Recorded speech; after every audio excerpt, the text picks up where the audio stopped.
When was the last time you gave yourself permission to be playfully imperfect? And I'm asking this because of this little rebel here, meet Otis. He's been teaching me something profound about the wisdom of approaching life with curious mischief instead of anxious perfection. And that's a big one for me. Look at those eyes. I mean, just look at them. They're sparkling with intelligence and just a hint of, let's see what happens if we try this.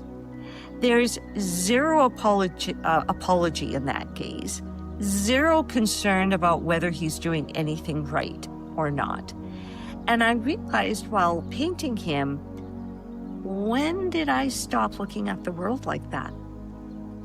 Now, Otis came into my life from childhood memories growing up on the farm. We had horses, but I was always enchanted by my grandparents' stories about the donkeys they had in the rustic mountains of Croatia. Those tales painted pictures of creatures who were simultaneously hardworking and playful, yet reliable and delightfully unpredictable.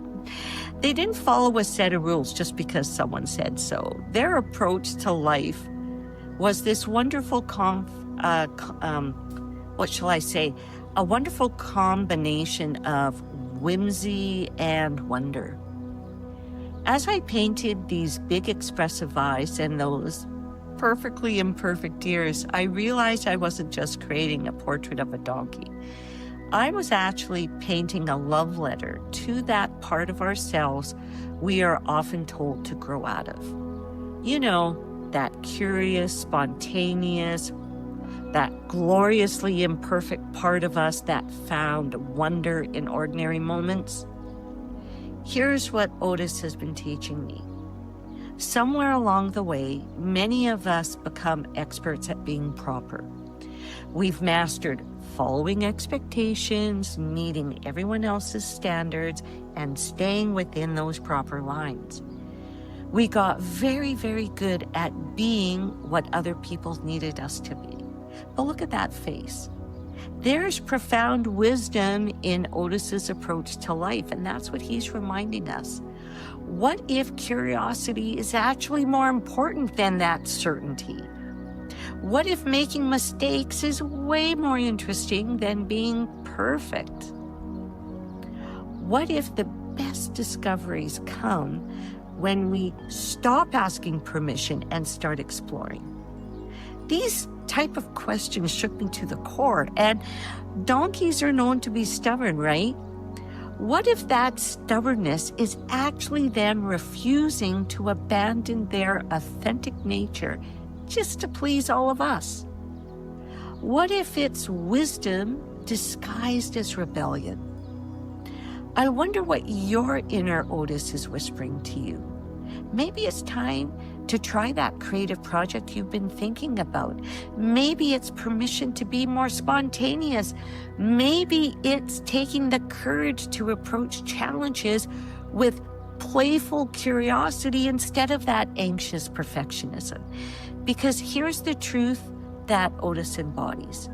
You don't have to be serious all the time. You don't have to have everything right from the get-go. Because the most profound growth comes from approaching life with the spirit of a curious donkey, willingness to explore and be completely unbothered by the little silliousness, is that a word, of the whole process. When I painted those eyes, I kept smiling. Otis has a way of reminding you that joy and wisdom don't have to be separate or opposites. They could be the perfect dance partners. When was the last time you let them dance together in your life? Life is meant to be explored, not endured. And sometimes the best teachers are the ones with the most expressive eyes and the least concerned about being proper. So here's to your beautiful, imperfect adventures, you joyful soul. We'll see you again soon. Bye for now.